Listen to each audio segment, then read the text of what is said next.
BB Time with B-Boy Bibo. B-Boy Bibo. Bibi, madalas mo rin bang bigkasin ang mga salitang pasasalamat?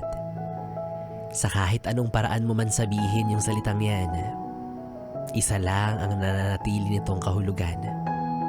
Nakatanggap o nakaranas ka ng isang bagay na nakapagpagaan ng iyong kalooban. Salita na kung minsan masasabi nating hindi gasgas. Kasi marami pa rin sa atin ang ilag bumigkas. Pero alam ko naman kung anong nasa loob mo, na kahit hindi mo masabi ng diretso, kahit papano, ramdam mo sa sarili mo ang pasasalamat ng taos sa iyong puso. Sana dumating yung panahon na mas marami pa sa atin yung matutong magpasalamat kahit sa maliliit na bagay.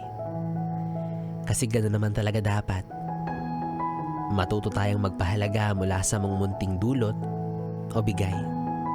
Na kung minsan, hindi natin namamalayan, may malaking ambag na pala sa ating buhay. Hindi mo ikakababa ang pagsasabi ng pasasalamat at pagtanaw ng mabuting loob mula sa mga taong tumulong sa'yo.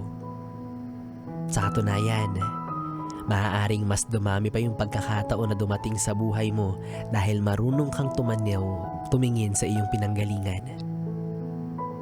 Kaya paalala lang na minsan, onting lingon sa nakaraan.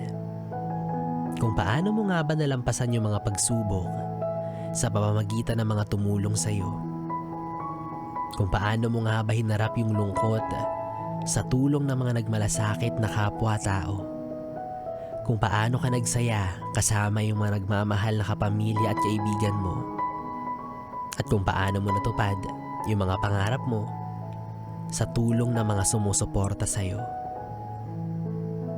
Tandaan mo, wala namang mawawala kung direktang magmumula ang salitang pasasalamat sa'yo. Kaya ngayon pa lang,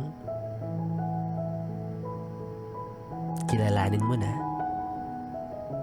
yung mga karapat-dapat na tao na dapat makarinig ng pasasalamat mo.